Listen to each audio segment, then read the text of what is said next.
नमस्कार, आप देख रहे हैं आपका अपना चैनल भिवानी हलचल खबरों के संग में मैं हूं मनोज कुमार। और अब खबरें विस्तार से।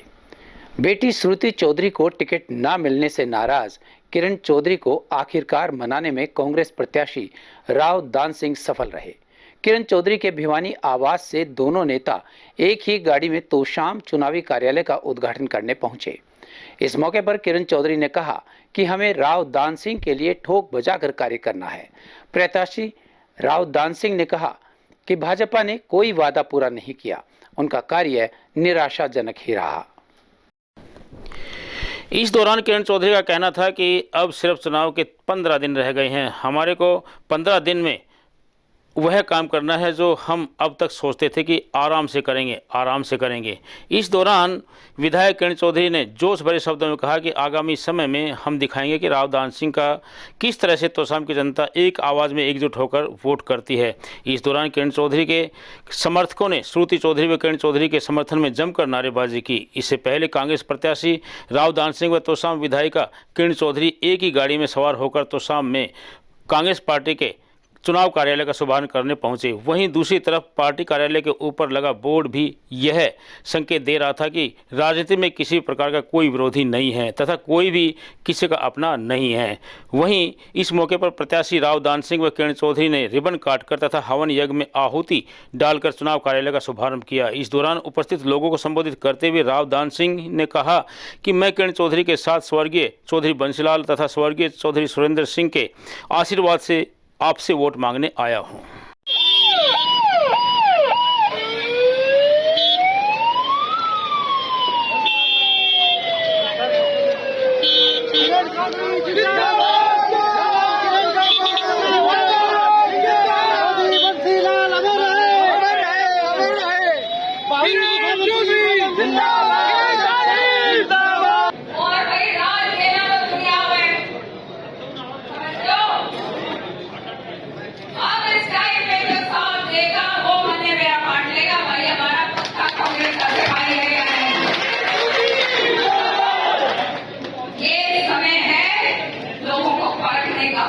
और वो काम मैं करूंगी। यहाँ मैं हूँ आपके लिए हमेशा रहना है। इस तन में जब तक जान है, शरीर में जब तक खून है, एक एक खून का कतरा आपके लिए निछावर करने के लिए कभी कोई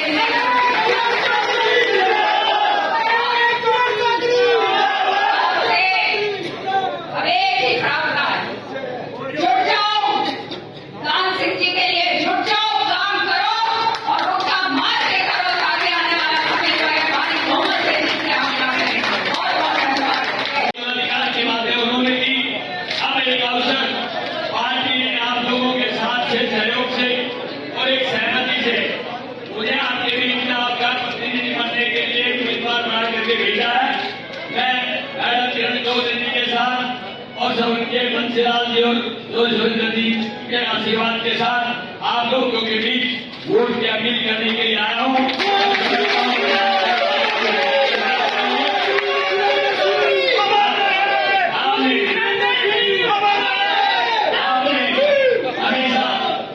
प्रदेश के विकास को बदला भी है और देखा भी है। अनेकों नेता आए और चले गए, लेकिन जो भी बंसीलाल जी के हाथ को कोई बुला नहीं पाया तो उसके मैं ज्यादा कुछ नहीं कहूंगा क्योंकि गर्मी का समय है। आप बहुत देर से यहाँ पर बैठे हुए हैं गर्मी के अंदर। मैं एक अपील करते हुए कि आप सबसे मेरी अपील है कि 25 तारीख को हाथ के निशान पर बटन दबा करके अपने मतदान को करें ताकि हम जाके बता सके उस भाजपा के लोगों को कि सत्ता परिवर्तन होने जा रहा है। आप सबका बहुत बहुत धन्यवाद। जय हिंद। भाजपा ने भिवानी के लोकसभा के लिए महिला मोर्चा चुनाव केंद्र बनाया है। इसी संदर्भ में महिला मोर्चा की बैठक जिला प्रधान चंदा गुप्ता की अध्यक्षता में हुई। इस अवसर पर जिला प्रभारी राज रानी सांगवान विशेष रूप से उपस्थित रही। भिवानी महेंद्रगढ़ महिला मोर्चा की चुनाव आयुक्त सरोज सिहाग ने कहा कि महिलाएं टोलियां बनाकर घर घर जाकर मतदान के प्रति लोगों को जागरूक करें। बैठक को संबोधित करते हुए भिवानी महेंद्रगढ़ महिला मोर्चा चुनाव आयुक्त सरोज सिहाग ने कहा कि चुनाव चरम सीमा पर पहुंच चुका है। महिला बूथ स्तर पर टोलियों में आकर महिलाओं को मतदान के प्रति जागरूक करें तथा सरकार की योजनाओं से रूबरू करवाएं।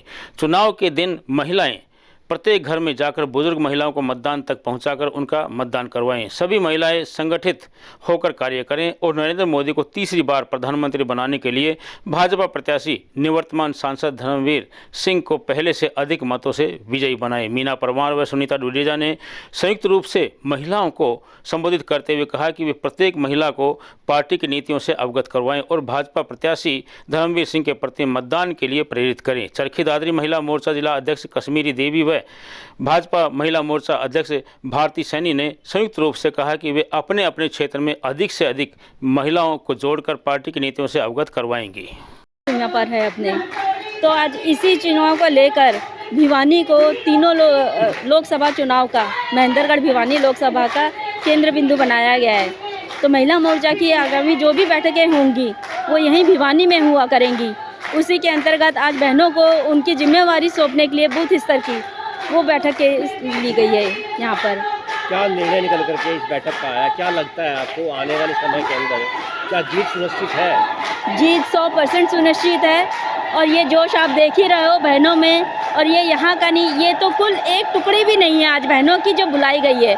सिर्फ और सिर्फ पदाधिकारी बहनें बुलाई गई हैं यहाँ पर। इन सभी पदाधिकारी बहनों के पास पूरी की पूरी ऐसी टीम है जो कि बूथ स्तर तक जाकर अपने कार्य को करेंगी। अब उस कार्य को कैसे करना है संगठनात्मक रूप से वो है बताने के लिए इन पदाधिकारी बहनों को बुलाया गया है ताकि वो चुनाव का प्रचार प्रसार बहुत ही अच्छे तरीके से कर सकें। चंदा जी, आप जिला अध्यक्ष भी है महिला मोर्चा की, जी क्या कहेंगी आप महिलाओं? आपने देखा होगा कि काफ़ी जगह पर उम्मीदवारों का विरोध जो है वो महिलाएं कर रही हैं। आपकी बीजेपी पार्टी के काफ़ी लीडर जब उम्मीदवार जाते हैं तो वहाँ पर उनको विरोध का सामना करना पड़ता है। ऐसे में क्या लगता है आपको, क्या जीत सुनिश्चित हो पाएगी?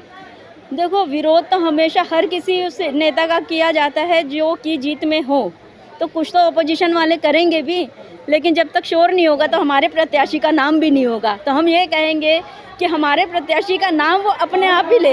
All nursing officers welfare association की हुई बैठक में नर्सिंग अलाउंस, नर्सिंग काडर को ग्रुप बी में शामिल करने और पुरानी पेंशन स्कीम लागू करने की मांग की गई। एसोसिएशन के पूर्व प्रधान निर्मल ढांडा ने कहा कि नर्सिंग ऑफिसर्स कोरोना महामारी में भी फ्रंट लाइनर योद्धा बनकर लोगों की सेवा करते रहे, खुद की जान खतरे में डालकर दूसरों की जान बचाई।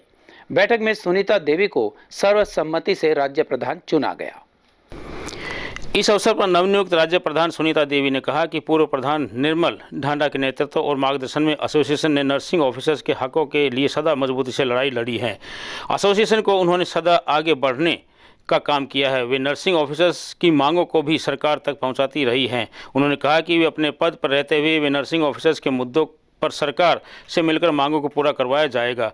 नर्सिंग ऑफिसर्स की आज 3 प्रकार की मांगे नर्सिंग अलाउंस, नर्सिंग कैडर को ग्रुप बी में शामिल और ओल्ड पेंशन स्कीम लागू करवाने की है। लंबे समय से इन मांगों को प्रदेश भर में नर्सिंग ऑफिसर सरकार के समक्ष रख रहे हैं। उन्होंने कहा कि नर्सिंग ऑफिसर्स कोरोना महामारी में भी फ्रंट लाइन योद्धा बनकर लोगों की सेवा करती रही है। मेरा नाम कमलेश शिवाज है, मैं गुड़गांव की डिस्ट्रिक्ट प्रेसिडेंट और मैं स्टेट की वाइस प्रेसिडेंट हूँ। आज हम गुड़गांव में हर पूरा स्टेट इकट्ठा हुआ है, जिसके कारण कि आज हमारा भिवानी का मुख्य उद्देश्य है कि हमारी स्टेट प्रेसिडेंट निर्मल ढांडा पहले हमारी स्टेट प्रेसिडेंट थी, जो कि उन्होंने अपना स्टेट प्रेसिडेंट जो भिवानी की सुनीता प्रधान को सौंप दिया है, जो कि वो बहुत टाइम पहले से भी स्टेट प्रेसिडेंट रह चुके हैं। और हमारी सभी डिस्ट्रिक्ट की प्रधानों की और हमारे जो सभी चुने हुए मेंबर थे, उन्होंने सब ने एक ही फैसला किया कि हमें हमारे स्टेट में सुनीता प्रधान बेहतर काम करेगी। और हम सबसे ज़्यादा तो हमने आज जो लोकसभा और विधानसभाओं के जो चुनाव होने जा रहे हैं, उसके लिए भी हमने अपने हर डिस्ट्रिक्ट की जो हमारी ये नर्सिंग ऑफिसर आए हुए थे, उनने सबको इसी प्रेरित किया है कि भी आप अपने एरिया में और अपनी फैमिली में सभी पे अच्छे वोट, ज़्यादा से ज़्यादा वोट डालें और हम एक अच्छा नेता चुन सकें। मैं पूनम सहराय नर्सिंग ऑफिसर गुड़गांव से हूँ और आज मैं इस स्टेट की मीटिंग में आई हूँ। मुझे इस स्टेट की मीटिंग में एक नया पद दिया गया प्रेस सचिव का। उसके लिए मैं अपनी राज्य कार्यकारिणी का तहे दिल से सम्मान करती हूँ और मैं इस पद पर जिम्मेदारी से काम करूँगी। और जो हमारी जो यूनियन है जो मांगों के लिए खड़ी है उसका भी मैं पूरा साथ दूंगी। और हमेशा यही कहूँगी कि हमारी जो नर्सिंग कैडर है उन्होंने कभी भी पेशेंट का नुकसान नहीं किया, वो हमेशा पेशेंट का फ़ायदा देख के चले हैं। कभी भी उन्होंने ऐसा काम कोई कदम नहीं उठाया कि कहीं भी कोई भी मरीज़ हॉस्पिटल में सफ़र करे। तो मैं ये अपनी पूरी राज्य कार्यकारिणी का इस बात के लिए पूरा सम्मान करती हूँ। अलग हटके तो यही स्टैंड है, अभी तक तो हम यही चाह रहे हैं कि सरकार आराम से मान जाए, आराम से हमारी जो मांगे हैं वो पूरी कर दे। मैं रोहतक से नर्सिंग ऑफिसर हूँ। आज हमारा भिवानी में सारे नर्सिंग अमले की मीटिंग हुई है और उसमें सुनीता मैडम को प्रेसिडेंट चुना गया है, जो सब खुशी हमारा ये कार्य समापन हुआ है। और हमारा मेन मोटिव था कि हमारी जो यूनियन की तरफ से हमारी नर्सिंग कैडर की जो मांगे हैं उनको जल्दी से जल्दी हम पूरा करवाएंगे। सरकार से जो भी सरकार आए हम पॉजिटिव अपने पॉइंट रखेंगे और हमें दिल से अनुभव है कि हमारी सारी मांगे पूरी हो जाएंगी।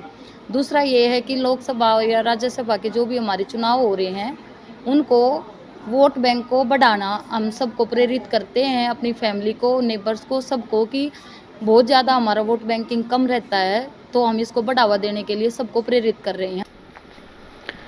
नवदुर्गा सेवा सहयोग संस्था द्वारा मतदाता जागरूक अभियान चलाया गया। इस अवसर पर संस्था के पदाधिकारियों ने कहा कि अपने मत का प्रयोग प्रत्येक मतदाता को अवश्य करना चाहिए। मतदान हम सब का अधिकार है। इस अवसर पर संस्था के सदस्यों को मतदान की शपथ भी दिलवाई गई। नवदुर्गा सहयोग संस्था ने मतदाताओं को जागरूक करने के लिए विशेष अभियान चलाकर मत प्रतिशत को बढ़ाने के लिए कार्य किया है। इस बारे में पब्लिक हेल्थ के जेई ब्रजेश जावला ने बताया कि नवदुर्गा सेवा सहयोग संस्था के द्वारा 25 मई को होने वाले चुनाव को लेकर संस्था के कार्यकर्ताओं को शपथ दिलाई गई है। वहीं उन्होंने कहा कि संस्था पदाधिकारी व कार्यकर्ता बूथ लेवल पर जाकर लोगों को मत डालने के लिए जागरूक करेंगे और उनकी सहायता के लिए हर कदम आगे बढ़ाएंगे। कि हनुमान गेट पर नवदुर्गा सेवा सहयोग संस्था द्वारा आगामी 25 मई को होने वाले लोकसभा इलेक्शन के लिए एक मतदाता जागरूकता कैंप का आयोजन किया गया।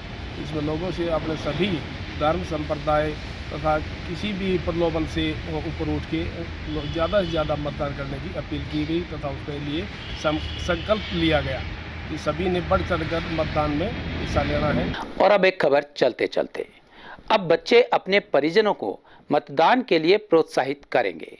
चुनाव आयोग के निर्देशानुसार मतदान के बाद अपने परिजनों के साथ सेल्फी ली जाएगी।